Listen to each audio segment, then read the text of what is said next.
Bienvenida y bienvenido. Hoy nos vamos a sumergir en una zona de Tokio, fascinante, la verdad.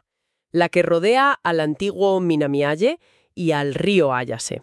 Sí, una zona con muchas capas de historia que a veces pasan desapercibidas. Exacto. Y tenemos un montón de material. Textos antiguos, mapas, fotos. La idea es buscar esas historias, esas pequeñas joyas ocultas, ¿no? Para quien quiera ver algo más allá de lo típico. Pues sí, hay mucho que rascar. Empezamos por el río. Creo que es lo fundamental para entender la zona. Perfecto. El río Ayase. Las fuentes dicen que antes de Edo era, bastante más salvaje, ¿no? Sí, mucho más. Recibía agua directamente del gran río Arakawa, así que imagínate. Era más caudaloso incluso que el actual Moto Arakawa. Y su nombre original, Ayashi no Kawa, significa algo así como río misterioso o cambiante. Atsugu, un funcionario importante, construyó el Vicentei. ¿El Vicentei? Sí, un dique artificial enorme, casi 1 kilómetro de largo, cerca de donde hoy está Okegawa. 1 kilómetro. Madre mía. ¿Y para qué? Pues tenía doble objetivo. Por un lado, controlar las inundaciones que eran un problema constante, y por otro, ganar tierras para cultivar arroz. Era desarrollo y control. O sea que esa obra separó el Ayase del Arakawa. Eso es. Marcó el inicio del río Ayase tal como lo conocemos hoy. De hecho, hay un hito de piedra que marca ese punto. Cambió el paisaje por completo. Vale, y a partir de ahí se acabaron las inundaciones. Las fuentes de la época Edo siguen hablando de inundaciones frecuentes y de obras continuas en el río, lo que llamaban Kawa Fushin. Pero también se usó para transporte, ¿verdad? El shun. Fundamental. Durante siglos, el río fue una autopista fluvial. Barcas subían y bajaban llevando arroz, madera, productos. Conectaban Saitama con Edo, con la capital. No solo mercancías, imagino. También gente, ideas. Claro, cultura, arte. Fue una vía de comunicación vital, hasta que llegó el tren y los camiones en el siglo XX, claro. Ahí ya desapareció ese transporte fluvial, hacia los años 50. Y luego vinieron las mejoras modernas del cauce, ya en el siglo XX. Sí, a partir de 1920 empezaron obras más serias. Y aún hoy se hacen porque es una zona baja, con riesgo.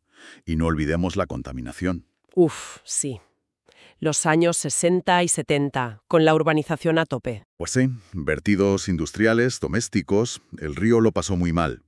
Por suerte, ahora se trabaja en recuperarlo. Pero bueno, es un río con una historia intensa. Muy intensa. Y hablando de historia, existió un pueblo llamado Minami Ayasemachi. ¿Qué fue de él? Pues mira, es una historia administrativa curiosa. Tuvo una vida muy corta como pueblo. ¿Ah, sí? Sí, se creó oficialmente en 1928. Venía de ser una villa, una amura. Pero solo 4 años después, en 1932, ¡zas!, Tokio se expandió y se lo comió. Pasó a ser parte del distrito de Katsushika. Vaya, efímero total. Y ahí acabó la cosa. Pues no, fíjate qué lío. 2 años más tarde, en 1934, una parte de su territorio, las zonas de Yanagihara y un trozo de Koyano, las pasaron al distrito vecino, a Adachi. O sea que el antiguo pueblo está repartido hoy entre 2 distritos. Exacto. El legado de Minami Ayase está hoy en Katsushika, en zonas como Ohanahaya, Horikiri, Kosuge. Y también en Adachi, en Yanagihara.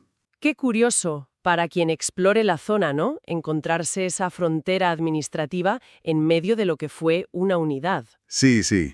Y si nos metemos en una de esas zonas, por ejemplo, Kosuge, en Katsushika, tiene una historia muy potente. A ver, cuenta. Históricamente, Kosuge era un sitio próspero. Estaba pegado a la Mito Kaido, una ruta principal que salía de Edo. Tenía posadas, tiendas, mucho movimiento. Ajá. Pero lo más destacado era el Kosuge Goten. Un goten, un palagio. Bueno, más bien una villa de descanso para el shogun. La mandó construir Tokugawa Yoshimune en el siglo XVIII. ¿Para qué? Para sus cacerías de halcones. Imagina el sitio. Lujo y poder del shogunato. Justo. Y ahora viene el contraste brutal. ¿Sabes qué hay hoy exactamente en ese mismo lugar? Pues ni idea. El centro de detención de Tokio, una de las mayores prisiones del país. No me digas, qué cambio. Del ocio del shogun a la máxima restricción. Increíble, ¿verdad? Es un giro de guión tremendo. ¿Y queda algo, algún resto de esa villa del shogun? Pues casi nada.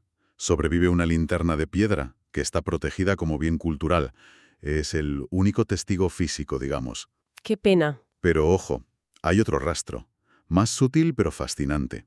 La avenida que llevaba al Goten se llamaba Matsubara-dori y estaba bordeada de pinos. ¿Y? Hoy ya no hay pinos ni se llama así, pero si paseas por la zona notarás que hay una calle que es sospechosamente ancha comparada con las callejuelas de alrededor. Anda. Pues esa anchura es el fantasma de la antigua Onarimichi, la ruta ceremonial por donde iba el shogun y su séquito.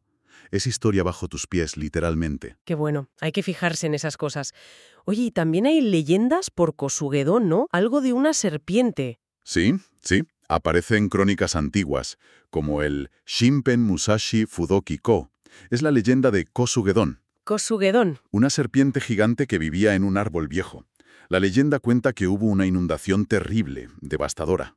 Y la serpiente, ¿Qué hizo? pues se usó su propio cuerpo como si fuera un puente para que la gente del pueblo pudiera escapar a tierras más altas. Vaya. Y se salvó. No. Al final, se sacrificó. Murió para salvar a los aldeanos. ¿Qué historia? Más allá del mito, ¿qué nos dice? Pues yo creo que refleja de maravilla la memoria colectiva de esta zona. La lucha constante contra las inundaciones del Ayase. La serpiente es como un símbolo de la resiliencia de la gente, de la unidad, del sacrificio frente al desastre. Conecta el paisaje de hoy con sus puentes y defensas, con esa lucha ancestral. Exacto. Le da una capa de significado muy bonita a la geografía local. Cambiemos de tercio, vámonos a Horikiri, famoso por los lirios, el Shouguen. Pero seguro que hay más miga. Muchísima. Orikiri, antes de la guerra, no era solo lirios, era un centro de cultivo de flores muy importante. ¿Ah, sí? ¿Qué tipo de flores? Pues mira, cultivaban acianos, caléndulas y las vendían en Tokio, sobre todo los días 1 y 15 de cada mes. ¿Y eso por qué? Eran los días en que la gente ponía ofrendas frescas en los altares budistas que tenían en casa, así que los agricultores de Horikiri abastecían esa necesidad, una conexión muy chula entre el campo cercano y la ciudad. Qué curioso. ¿Y alguna fiesta local especial por la zona? Sí, en Koyano, que era parte de la antigua mina Miyaye, tenían el Momo Matsuri. ¿Momo? ¿Melocotón? Sí, el Festival del Melocotón. Repartían melocotones durante una danza de león. Se creía que traían buena suerte y alejaban el mal. Un festival muy particular, muy de allí. Qué encanto esas tradiciones locales. Volviendo a los lirios de Orikiri, el jardín actual, el Shobuen, ¿tiene alguna historia detrás? Uf, y tanto. Es una historia de pura supervivencia. A ver, desde la época Edo, Orikiri era famoso por sus jardines de lirios. Venía gente de toda la capital a verlos. Había varios. ¿Vale? Pero llegó la Segunda Guerra Mundial. Y con la guerra, la prioridad era la comida. Claro. Así que obligaron a convertir todos esos preciosos jardines de lirios en arrozales, campos para cultivar arroz. Qué lástima. Y desaparecieron todos. Casi todos. Se perdió casi toda esa tradición centenaria. Pero uno sobrevivió. ¿Cuál? El de la familia Isogai. Después de la guerra, con mucho esfuerzo, lograron recuperar su jardín, conservar las variedades de lirios, mantener viva la tradición. O sea que el Orikiri Shobuen que vemos hoy... Es el único heredero directo de toda esa historia. Visitarlo no es solo ver flores bonitas, es conectar con esa tenacidad, con esa voluntad de preservar la belleza incluso en los peores momentos. ¡Qué potente! Oye, y explorando más, hemos visto que hay templos con historias locales interesantes, como el Yokkei-an. Ah, sí, está en la zona de Shimochiba, que hoy es parte de Orikiri. Lo interesante del Yokkei-an es quién lo fundó. ¿Quién fue? No fue un gran señor feudal ni un monje famoso, fue un goshi, Un goshi. ¿Qué es? un samurái local o un terrateniente importante de la zona. Se llamaba Aikawa Shigenori. Y esto es interesante porque nos recuerde que la cultura local, los templos, las fiestas, muchas veces no dependían de los grandes nombres, sino de estas élites locales que estaban arraigadas en su comunidad. Claro, la gente que tejía la red social del lugar. Exacto. Ellos eran los que impulsaban muchas de estas cosas. ¿Y dentro de Yokkei-an hay algo tangible que nos conecte con ese pasado? Sí, hay estelas de piedra antiguas, muy interesantes. Destaca una torre Koshin del año 1656. Koshin. Sí, era un culto popular para buscar la longevidad, muy extendido en la época Edo. Y también hay otra estela de 1664, dedicada al monte Yudono, una montaña sagrada. O sea que esas piedras son como ventanas a las creencias de la gente de entonces. Totalmente. Son testigos silenciosos de siglos de fe popular. Tocarlas es casi como darle la mano a alguien del siglo XVII. ¡Qué pasada! Y hablando de historia, pero más agitada, las fuentes mencionan algo sorprendente, el Shinsengumi. Ajá. Sí, los famosos samuráis leales al shogun. Pero aquí nos movemos a la parte de Ayase que hoy pertenece al distrito de Adachi. Vale, ¿qué pasó allí? Pues estamos en 1868, en plena guerra Boshin, la guerra civil que acabó con el shogunato. Sí, El Shinsengumi se estaba retirando de Edo hacia el norte. sí. Y un grupo importante, con líderes como Kondo Isami y Hihaka Toshizo, se alojó durante casi 3 semanas en Gobyo-e Shinden. Gobyo-e Shinden. Sí, eran unos campos de arroz nuevos que se habían desarrollado siglos antes. Se quedaron en la casa de la familia Kaneko, que eran influyentes ahí, y también usaron el templo cercano, el Kanonji. ¡Increíble! El Shinsengumi escondido en Ayase. ¿Y ese templo, Kanonji, tiene algo especial? Pues sí, y es una coincidencia fascinante. Resulta que el fundador del templo Kanonji fue un tal Kaneo Goie, ¿Y quién era? pues precisamente el pionero que había desarrollado esos arrozales de Gobye-Shinden en el siglo XVII. No me digas. O sea, los defensores del viejo régimen feudal refugiándose en un lugar creado por alguien que representaba el desarrollo agrícola, una nueva era. Exacto. Es una ironía histórica muy curiosa. Para los que les gusta la historia samurái, saber que estuvieron allí, en esa casa y ese templo, es un puntazo, un pequeño tesoro escondido. ¿Y hay alguna anécdota de esos días? ¿Algo más humano? Sí, hay una muy bonita sobre Hijikata Toshizo, que tenía fama de ser muy duro. A ver. Cuentan que en un momento de calma entre tanta tensión, se fue a pescar al río Ayase, que pasaba cerca, y que los peces que cogió se los regaló a los niños del pueblo. ¡Anda! Un detalle de humanidad en medio de la guerra. ¡Qué bueno!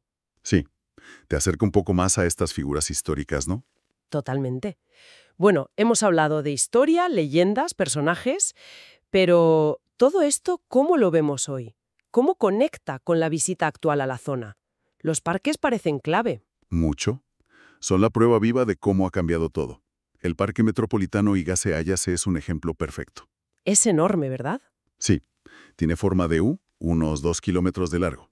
Y lo más interesante es que sigue el trazado de un antiguo canal de riego, el Achika-Sono Toshibori, El que servía a 8 aldeas. ese mismo. Donde antes había agua para los arrozales, hoy tienes cerezos para ver las flores en primavera, senderos para pasear, zonas de deporte, hasta el Tokyo Budokan, un pabellón de artes marciales muy importante. Es una reconversión genial, de infraestructura agrícola a espacio de ocio. Exacto. Y hay más ejemplos. Cerca de la estación de Kita-Ayase está el Shobu-Numa Koen. El Parque del Pantano de Lirios. El nombre ya lo dice. Claro, recuerda que ahí crecían lirios silvestres. Lo recrearon después de la guerra y en junio es una pasada. Por los lirios. Sí, plantan un montón de variedades japonesas, las Hana Shobu. Ponen pasarelas de madera para que puedas caminar literalmente entre las flores. Además tiene cascadas, puentes. Es un homenaje al agua y a las flores, que son parte de la identidad de la zona. O sea que los parques aquí no son solo césped y árboles. Cuentan la historia del lugar. Totalmente. Son como libros abiertos en el paisaje. Incluso los más nuevos, como el Parque Central Minami Ayase en Horikiri, que está pensado para emergencias, con bancos que son hornillos y depósitos de agua. Muestra cómo se integra la historia y las necesidades actuales. Muy interesante. Y para llegar a todo esto, están las estaciones de Ayase y Kita-Ayase. Antes has mencionado una curiosidad. Ah, sí, lo del andén cero en Ayase. Durante mucho tiempo, Kita-Ayase era como el final de un ramal, y tenías que coger una lanzalera desde ese andén especial, el cero. Era casi como el andén 9 3/4 de Harry Potter. Jaja, qué bueno. Ahora ya hay más trenes directos, pero la anécdota sigue ahí. Desde ambas estaciones, todos estos sitios de los que hemos hablado son accesibles.